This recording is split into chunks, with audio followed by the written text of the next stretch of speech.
Hi, Dr. Peter Dingle here, PhD, and welcome to the 7 reasons you have to be eating some more raw food. Did you get the emphasis there? It's have to eat more raw food.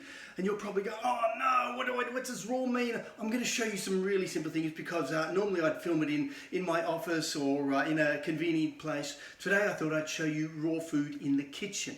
But before I get in and just demonstrate how I work on the raw food, increasing the raw in my diet and lifestyle, I wanted to share with you the benefits. But before we even get there, you have to bear in mind that we are literally our genes, and our genes are millions of years old. We feel sometimes, don't we? Wake up and all my genes are old today. Anyways, our genes are millions and millions of years old.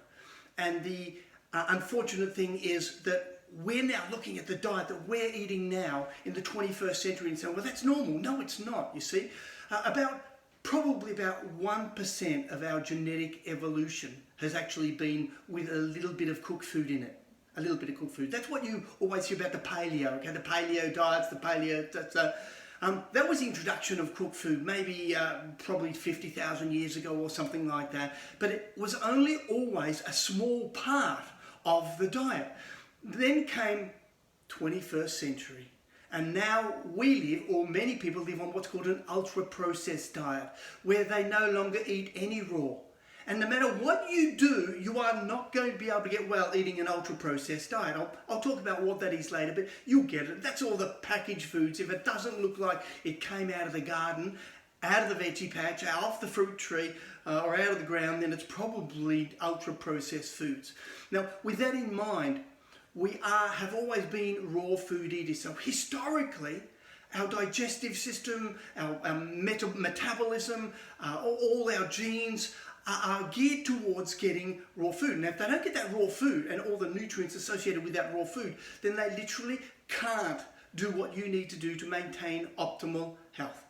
Now, I want to put it really simply that you could probably, and this is going to vary on individuals, but as a population, in a Western society where we have so much chronic illness and they're all going up and increasing, that you could probably decrease the levels of chronic illness in the US, in Australia, in the UK, New Zealand, all of those countries, in Europe, by 70 to 80% by eating a raw food diet. And you're cringing going, oh no, do I have to be a salad eater? No. But by the way, there are so many great salads nowadays. So you don't, but it's about increasing the amount of raw food that you want. And if you want to get healthier faster, you do more. And if you're happy to just slowly improve and eat more raw foods and reduce your risk of all of those forms of chronic illness, then do it slowly. It's your pace, your time, it's your life, it's your journey.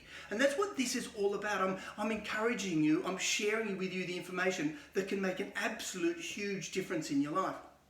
And in terms of the benefits, there's overwhelming evidence of the benefits, but the simplest ones are it dramatically reduces your risk of a heart attack and stroke, cardiovascular disease. So having a little bit of extra raw food reduces your risk of cardiovascular disease. It lowers blood pressure, and in one of my later ones I'm going to show you some nutrients and foods that lower blood pressure. But that lowers blood pressure. It lowers the very low density lipoproteins, which is the kind of the cholesterol that gets oxidized, and that's the problem.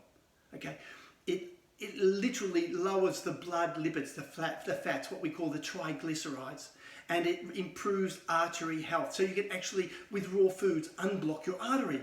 So you don't have to have a stent put in, you don't have to, so the message is, the food becomes the medicine for your cardiovascular system. It's fantastic. And the reason it is because that's what we evolved with. We didn't evolve with pies and pasties, and we didn't evolve with all the packaged foods and the potato chips and the creams and all these other bits and pieces. We evolved with raw foods. How's that for logic? It's pretty clear, isn't it? And our system has not adapted. In fact, our ultra-processed foods have been with us, I think I did a rough calculation, 0.000001% of our evolution. There is no way our body can ever adapt to that. So we need to get on the raw. The other one is the raw foods have been shown to be incredibly effective for metabolic syndrome and diabetes type 2. Now, these encompass a raft of things like just everything from fatigue to liver conditions, fatty liver conditions, high blood pressure, and of course, high blood sugar levels. And one of the things raw foods do is that they actually increase your cell's sensitivity to insulin. So they allow more sugar to go into the cell, into your cells, so that muscle cells in particular, so they can be burnt up and less just floating around in the blood doing damage. They're rich in antioxidants, they're anti-inflammatory, and this means that they're going to have an impact on virtually every single form of chronic illness. Studies have demonstrated that they've been able to benefit people with fibromyalgia and chronic fatigue syndrome. Then here it is, and this is the one you've all been waiting for, weight. Raw food eaters lose weight the fastest. And there are many reasons for it, and I won't go into any of the specific nutrients, but I'll give you a simple example.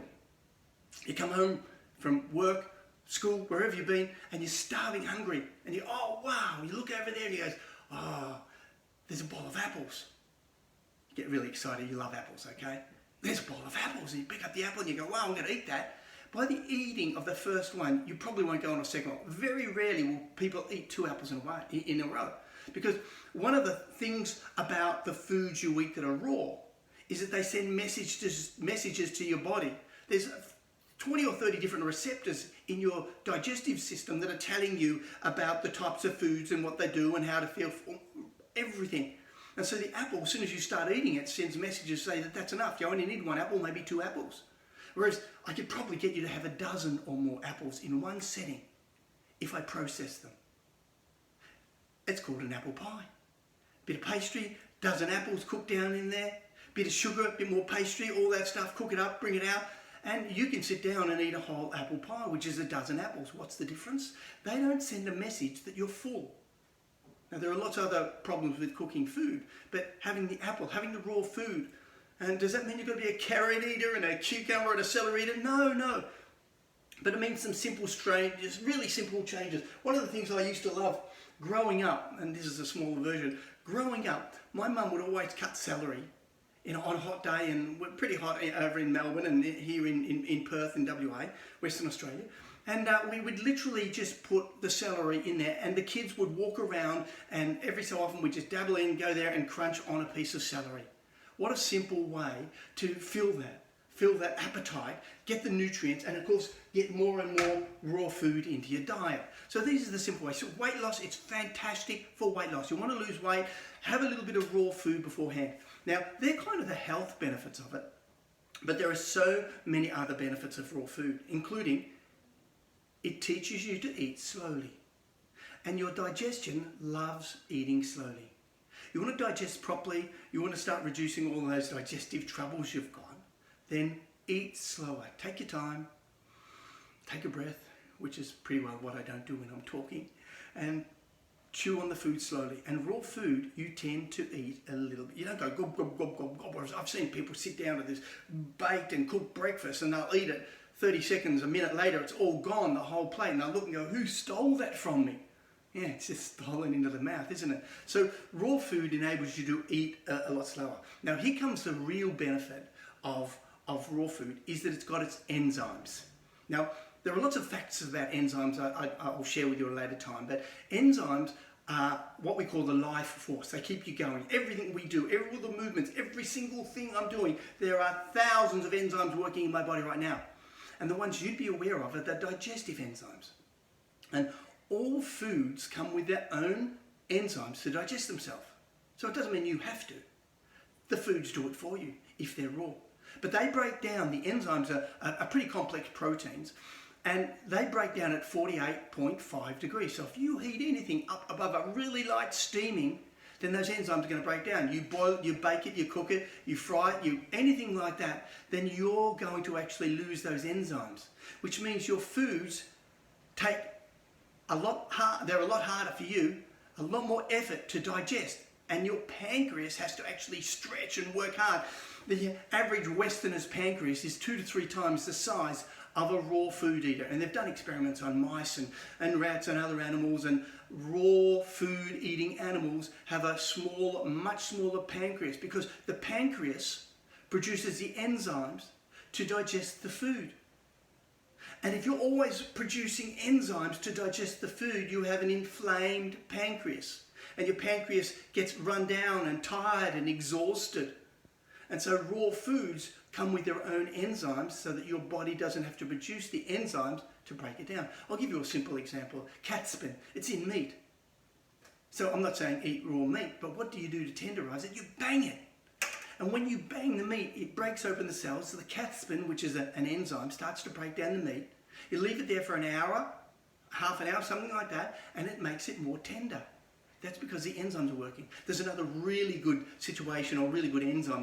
There's an enzyme in all the brassica family, the cabbage, broccoli family, kale, all those are in it, bok choy, all of those foods are in the cabbage family. And there's an enzyme in the actual cabbage itself, or the cabbage leaf, or the kale leaf, called myrosinase. Beautiful name, isn't it? Myrosinase. And what myrosinase does is it breaks down one compound, what's called the glucosinolates. The myrosinase breaks it down into the isothiocyanates, and these are anti-breast cancer.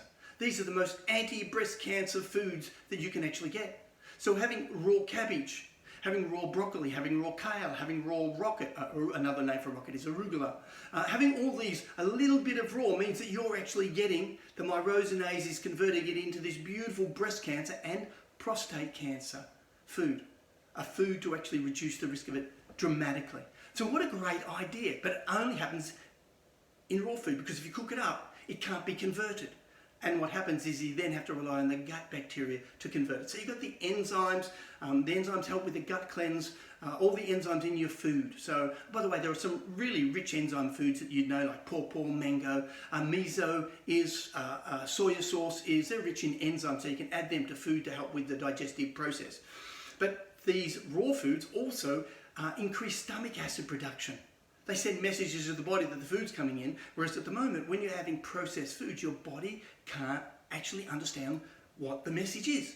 So raw foods send this message to say, okay, increase stomach acid, start to break down any of the protein in there, release the pepsin, do all the things you're supposed to do. So it's great with digestion. Anyone with digestive troubles, start with raw and start with smoothies that I'll show later. So then you've got, the other one is probiotics. Another benefit is probiotics when you have raw food. So if I've got a little bit of raw food here, some raw kale out of my garden, and that's straight out, washed it off, and that's full of bacteria. I know, yeah, you go, oh no, bacteria. Yeah, bacteria. We actually need the bacteria to continually replace the ones that we need, the good ones.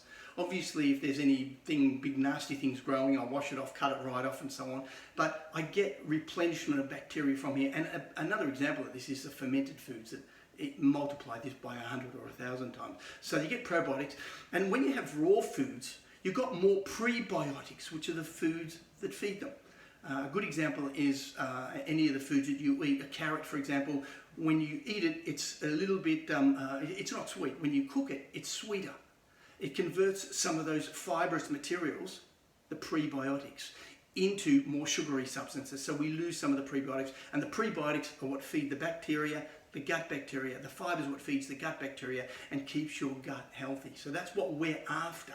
So the other benefit there, it's been shown to reduce acidosis in the blood, the raw foods, and it also reduces your exposure to a number of toxins. By this I mean, when we cook foods, we'll often be exposed to new toxins. And a classic example is if you get a plastic container and put it in the microwave.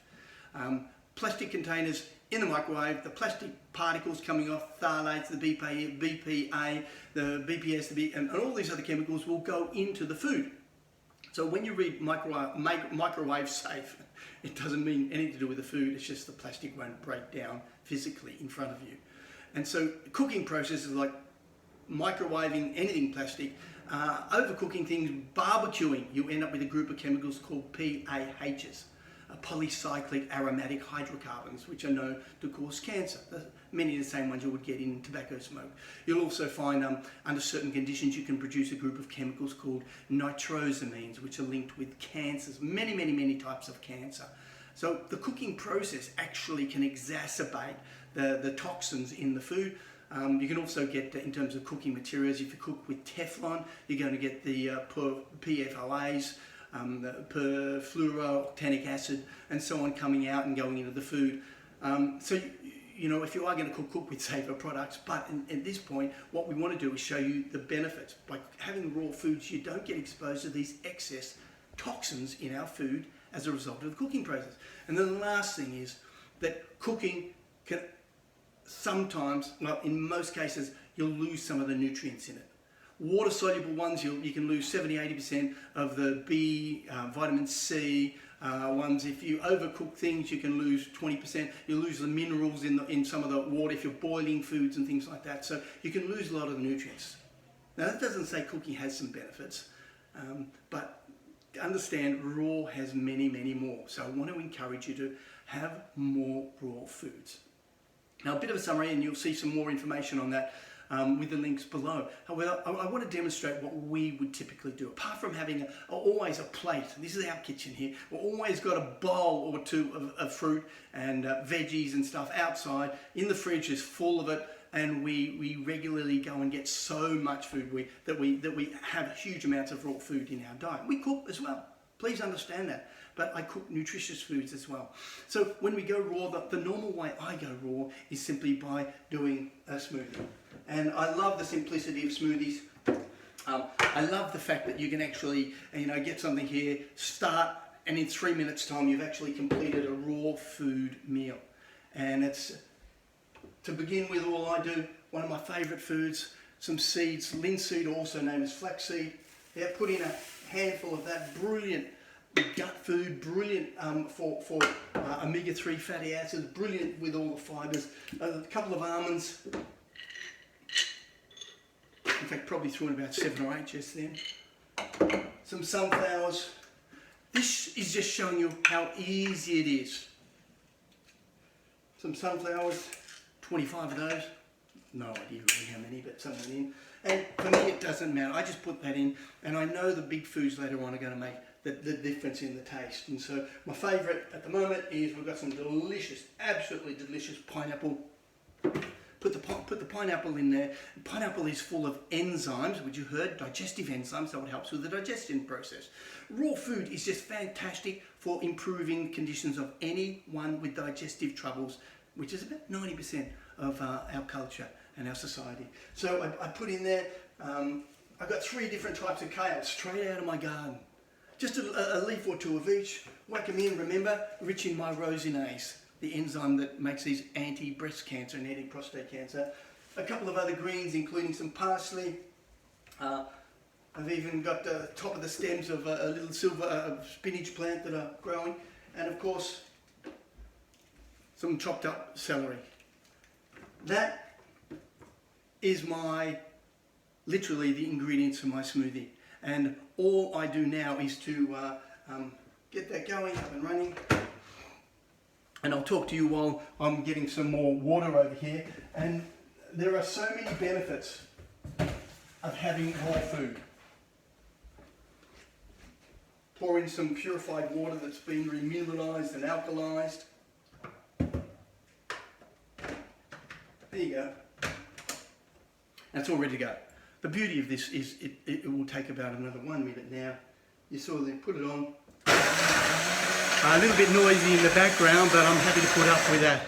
It mixes it all up, and that's going to be enough for 3 adults. Now you can change the proportions, and what you end up with is just this delicious food. I'm going to put a little bit more water in there.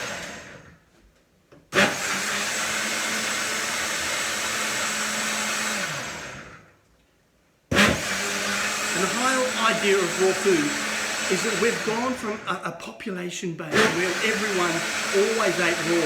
Go to the zoo. There are all these signs saying don't feed animals Western foods because it kills them. It does the same for us. We are literally killing ourselves with the ultra-processed diets that they're eating. And if we can just make small changes, gradual changes, I didn't move to where I was by doing everything at once. I've learned to do it slowly, a bit at a time. So increase it, power off. I've got my smoothie all made up. Now the benefits of raw food are overwhelming. Look at that. Isn't that great? Isn't that great? Look at the colour of it.